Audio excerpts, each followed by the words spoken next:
सफल होगी तेरी आराधना।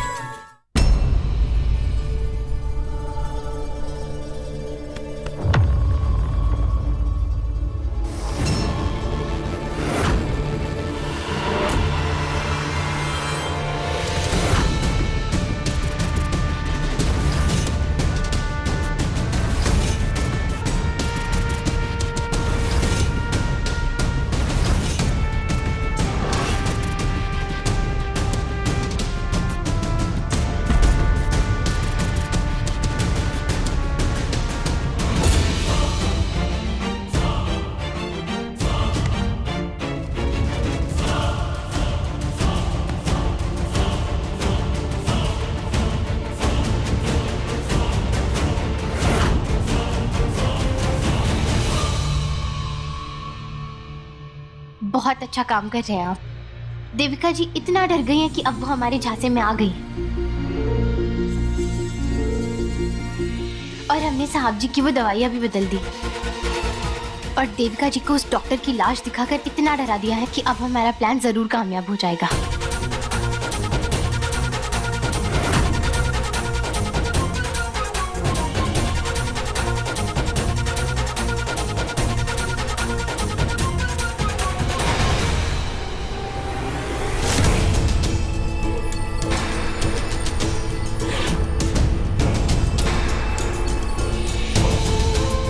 क्या मैं भी एमडी की तरह होश खो रही हूँ? मुझे कुछ समझ ही नहीं आ रहा है। लैपटॉप में सीसीटीवी कैमरा की फुटेज चेक करती हूँ, अभी उसी से पता चलेगा कोई भूत है या फिर कोई इंसान।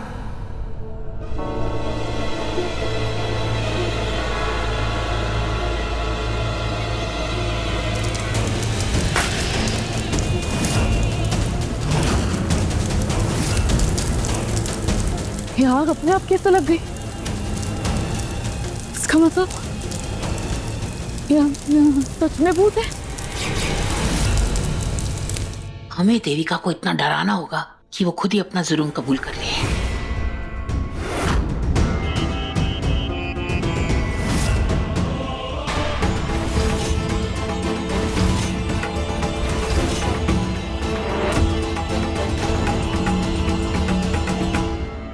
आज तो आप लोग बाल बाल बच गए।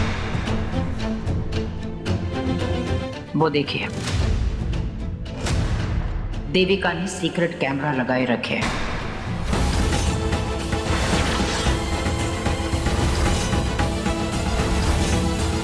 पूरे घर पर उसकी नजर है। आपको फिक्र करने की कोई जरूरत नहीं है, सारे सबूत हमने मिटा दिए हैं। वरना आज देविका को यह पक्का पता चल जाता कि आप सब मिलकर उसे डराने की पूरी कोशिश कर रहे हैं।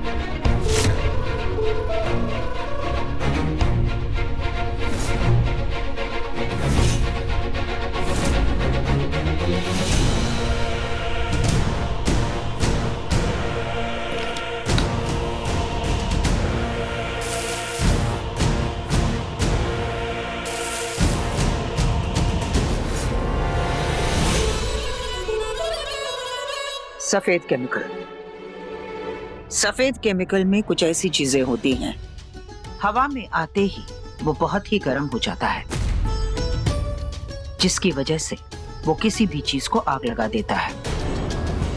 ये तो अच्छा हुआ कि सफेद केमिकल हमारे पास था। धन्यवाद मेनका मैडम। अगर आपने उस दिन हमारी लड़ाई में देविका जी के खिलाफ हमारा साथ नहीं दिया होता तो हम आज तक उनके खिलाफ कोई ठोस कदम नहीं उठा पाते।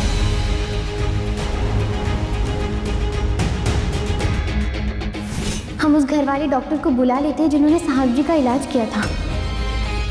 वो देखकर पता लगा सकते हैं कि ये दवाइयाँ असली हैं या नकली। नहीं,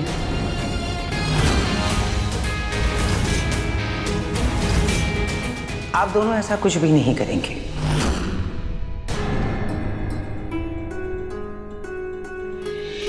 क्योंकि हमारे जो फैमिली डॉक्टर है ना, वो माधव के बहुत करीब है।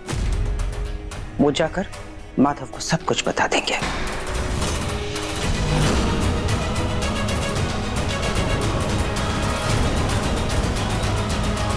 वैसे तुम दोनों हमें इस तरह क्यों देख रही हैं? मेनका, तुम तो देविका। ना दादी, सिर्फ देविका की तरफ होने का दिखावा कर रहे हैं। हम उसका भरोसा जीतना चाहते हैं, ये दिखाना चाहते हैं कि उसकी बातों से हम डर गए, ताकि सही वक्त आने पर हम देविका पर हमला कर सके।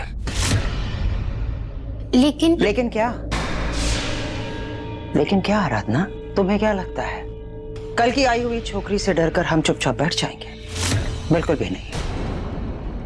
बल्कि माधव का जो बर्ताव है ना, उसे देखकर हम समझ गए हैं कि देविका ना सिर्फ बातों से बल्कि कुछ और कर रही है, जिसकी वजह से माधव अपने ऊपर से अपना काबू खो चुका है। सही समझा आपने। देविका जी गलत दवाइयाँ देकर साहब जी की दिमागी हालत के साथ खेल रही है। लेकिन इस बात की पुख्ता जांच हम करवाएंगे, पर अपने डॉक्टर से, ताकि देविका को इसकी भनक भी न लगे। ये तुमने सही कहा बेटा। लेकिन दादी, माधव आजकल जिस हालात में है ना, वो हमारी बात बिल्कुल भी नहीं सुनेगा। लेकिन सबूतों को वो नकार नहीं पाएगा। क्या सिर्फ दवाइयों की सच्चाई काफी होगी देविका को बेनकाब करने के लिए? नहीं, हमारे पास एक प्लान है जिसे तुम दोनों को पूरा करना होगा, ताकि देविका का सच सबके सामने आ जाए।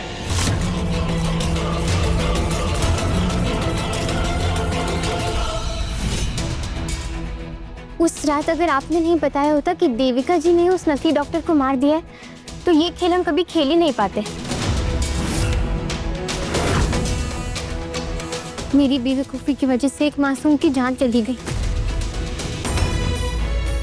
मैंने ही देविका जी को उस डॉक्टर का पता दिया था, ये सोचकर कि अपनी बहन के कातिल का वो पता लगाएंगे। लेकिन किसे पता था कि वो खुद ही कातिल बन जाएंगे। अगर आपने हमें ये बात नहीं बताई होती ना कि देविका जी ने उस डॉक्टर का खून किया है। हमें तो पहले से ही अंदाजा था कि देविका अपनी बहन की भी सगी नहीं है। पर दादी, हमें तो बिल्कुल भी अंदाजा नहीं था कि देविका कुछ ऐसा कर गुजरेगी। मतलब माधव को पाने के लिए वो इतनी सारी हदें पार कर देगी, किसी को भी नुकसान पहुंचा देगी। साहब जी को पाने के लिए वो साहब जी को ही नुकसान पहुंचा रही है। उसने जो कुछ भी किया सो किया, लेकिन अब हमें ये जंग बहुत शातिर होकर लड़नी होगी, ताकि देविका अपना ये सच खुद अपने मुंह से सबके सामने कबूल करे। ठीक है दादी। और तुम्हें देविका को और डराना होगा। इतने से कुछ भी नहीं होगा, समझे?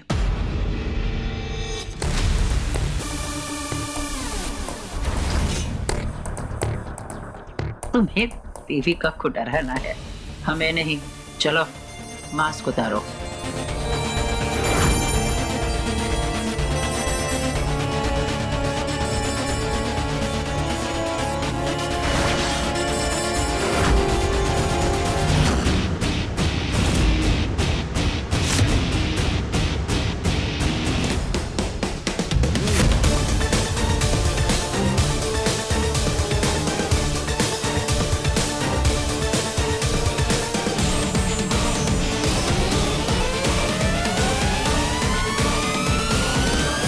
मेनका मैडम, किशन भैया की मदद लेने का सुझाव अच्छा था।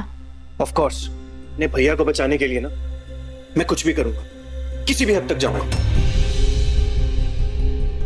उसने मेरी दादी को रुलाया है, उसे तो मैं बिल्कुल भी नहीं छोड़ूंगा। लेकिन किशन, ऐसी छोटी छोटी लड़ाइयां जीतने से हमें कुछ हासिल नहीं होगा। हमें बहुत बड़ी जंग जीतनी होगी। क्योंकि देविका ये कभी नहीं चाहेगी कि उस डॉक्टर की मौत का सच सबके सामने आए। क्योंकि जिस दिन ऐसा हुआ, माधव को ये पता चल जाएगा कि देविका दामिनी बनकर इस घर के अंदर आई थी, और वो उससे बहुत नाराज हो जाएगा और देविका को कभी माफ नहीं करेगा। और देविका ऐसा कभी होने नहीं देगी। बिल्कुल। अब हमें जो भी करना है जल्दी करना होगा, क्योंकि हमारे पास समय बहुत कम है। साहब जी और देविका जी की शादी से पहले ही हमें उनका सच सबके सामने लाना होगा। तुम बिल्कुल ठीक कह रही हो आराधना। हमें इस खेल को और खतरनाक करना होगा, तभी हम अपनी मंजिल तक पहुंच पाएंगे। और इसके लिए हमारे पास एक तरीका है।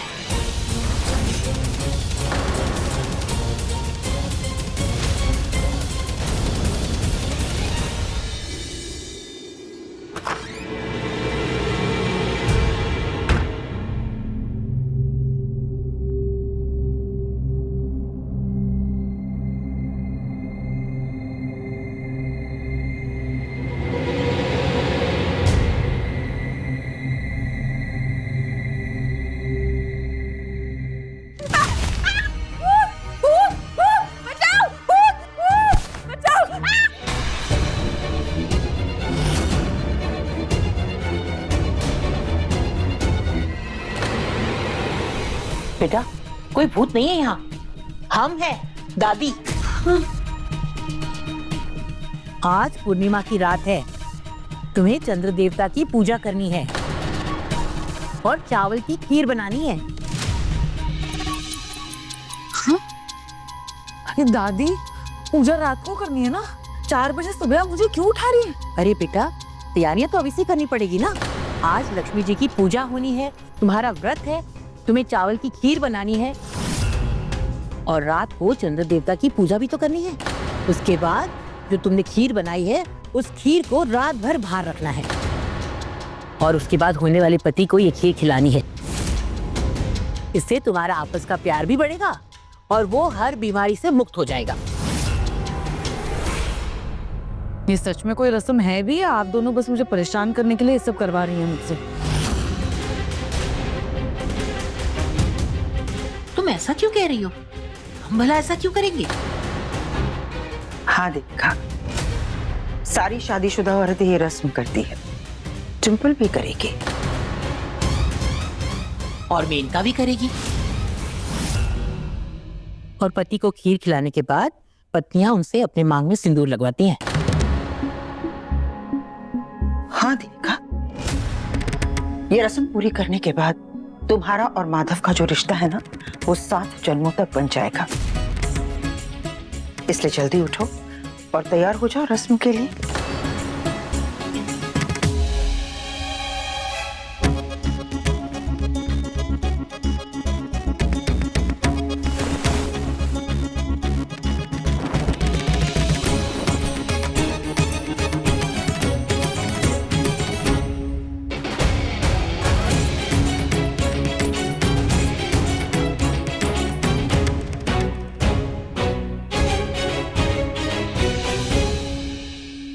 ये तो सिर्फ ट्रेलर था, अब तो पूरी पिक्चर दिखानी है हमें देविका को। उससे उसका सुख, चैन, नींद सब कुछ उससे छीन लेंगे। अब तो हम इसकी ऐसी हालत करेंगे कि वो सारा सच खुद अपने मुंह से सबके सामने कबूल करेगी। हाँ, आज की रात देविका का सच सबके सामने आएगा और वो इस घर से बाहर होगी और मैं उसे ये रस्म तो बिल्कुल भी पूरी नहीं करने दूंगी।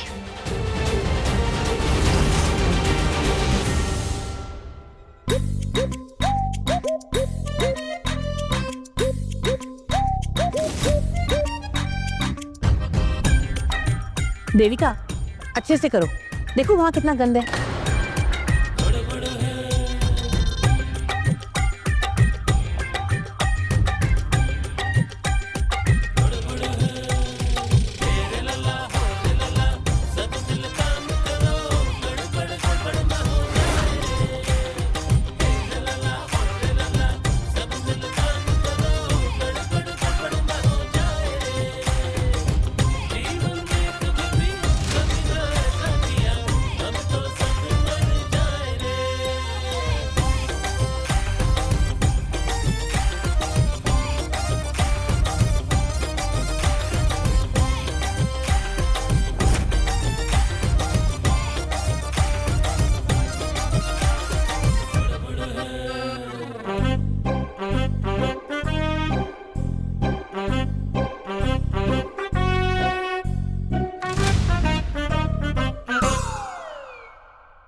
आप कहाँ जा रहे हो?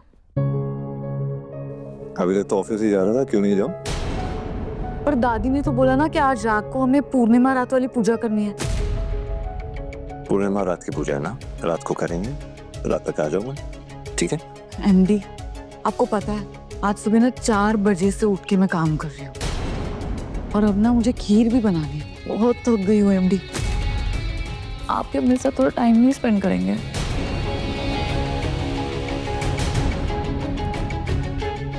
दवाई तो बदल दी है, फिर असर क्यों नहीं हो रहा है? दादी, नई दवाइयों को असर करने में थोड़ा सा वक्त लगता है।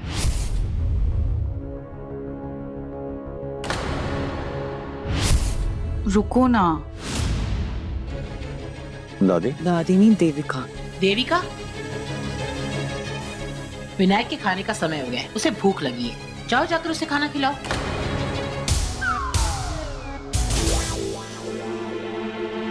आराधना,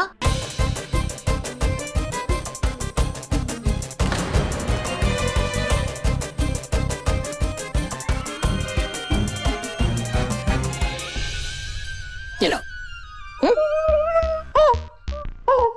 अब शादी में कुछ ही दिन बचे हैं, इसलिए अब से विनायक को खाना तुम ही खिलाओगी।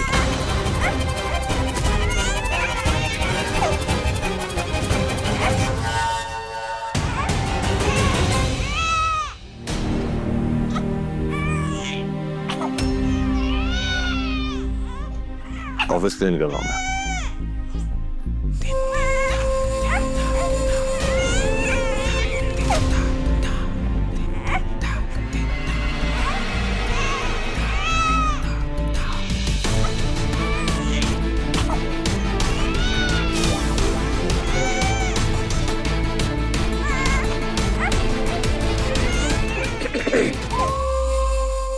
वो तो गया।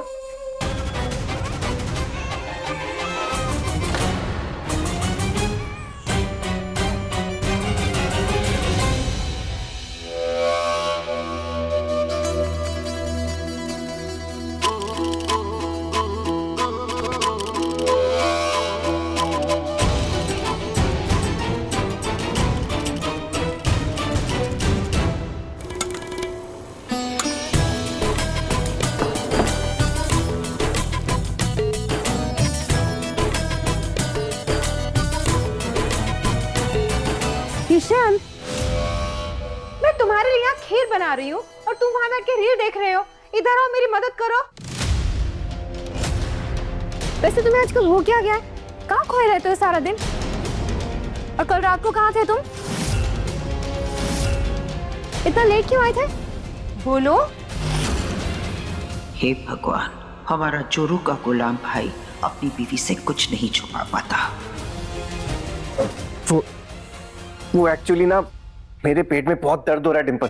पेट में क्यों अचानक दर्द हो गया तुम्हारे? बात एक्चुअली एक बात छुपा रहा हूँ ना। क्या क्या कहा? क्या छुपा रहे थे? कुछ नहीं, वो एक्चुअली मैं अपना दर्द छुपा रहा था। मुझे दर्द में देख के तुम्हें तकलीफ होगी ना बेबी, इसलिए मैं थोड़ी वॉक करके आता हूँ। हाँ, पेट दर्द में वॉक?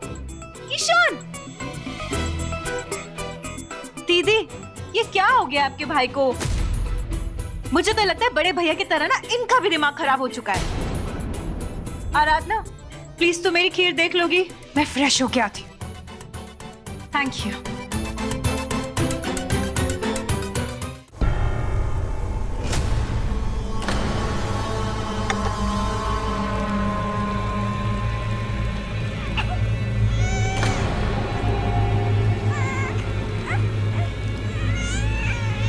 आराधना, विनायक रो रहा है, जाओ देखो। नहीं तो विनायक तो अभी पास वाले कमरे में सो रहा था, मैं अभी जाकर उसे देख कर आई हूँ। हाँ तो वो उठ भी सकता है ना आराधना, जाओ जाके देखो। नहीं देविका, विनायक रो नहीं रहा है, हमें तो किसी की आवाज सुनाई नहीं दे रही है। आप सबके कान खराब है क्या? इतनी जोर जोर से बच्चे की रोने की आवाज आ रही है और आपके नहीं कोई आवाज नहीं आ रही है?